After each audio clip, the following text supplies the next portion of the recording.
2 महीने के लॉकडाउन के बाद आखिरकार दिल्ली में एक बार फिर से जिम खोलने की इजाज़त जो है वो सरकार की तरफ से दे दी गई है। पिछली बार लॉकडाउन में 6 महीने का इंतज़ार जिम ओनर्स को करना पड़ा था, लेकिन इस बार 2 महीने के बाद दिल्ली सरकार ने इजाज़त दी है। हालाँकि जब पूरे बाज़ार खुल गए और उसके बाद दिल्ली के अंदर जिम खोलने की इजाज़त जो है वो सरकार की तरफ से दी गई है। हमारे साथ पारस गुप्ता हैं, जो कि दिल्ली जिम एसोसिएशन के सेक्रेटरी हैं। पारस, लंबा इंतज़ार, पिछली बार 6 महीने का इंतज़ार करना पड़ा, इस बार 2 महीने का। किस तरीके की चुनौतियाँ हैं अभी फ़िलहाल? देखिए, पहले तो किसी तरह हम अपने जिम को ट्रैक पर लेकर आए थे। 6 महीने का बहुत लंबा इंतज़ार हुआ था। इस बार भी ऐसा हुआ, जिम इंडस्ट्री को सबसे पहले बंद कर दिया जाता है और सबसे आखिरी में खोला जाता है।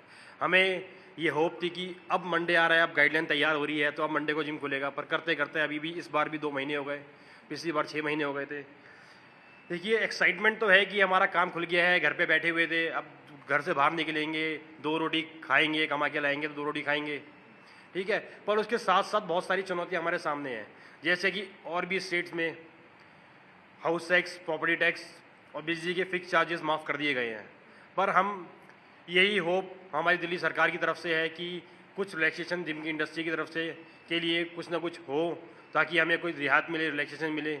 और इसके बाद भी लैंडलॉर्ड्स का इतना प्रेशर है रेंट के लिए, बहुत ज़्यादा, कि पिछले लॉकडाउन का किसी तरह हमने सेटलमेंट करी, किसी न किसी तरीके से लड़ाई झगड़े बहुत हुए, सब कुछ हुआ, आर्ग्यूमेंट्स हुई। इस बार भी वही सेम चीज़ दोबारा अब हमारे सामने आके खड़ी हो गई हैं।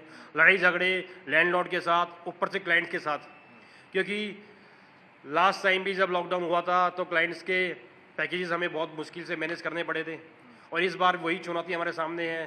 क्लाइंट्स ने जब अभी लास्ट इस लॉकडाउन से पहले जब हमसे पैकेजेस लिए थे, तो ये बोल के लिए थे कि अगर कुछ हुआ तो आप हमें पूरा दोगे।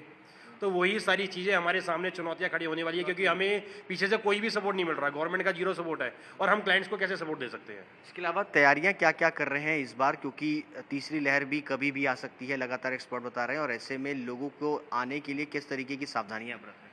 जी, जैसा कि थर्ड वेव आने की आशंका है,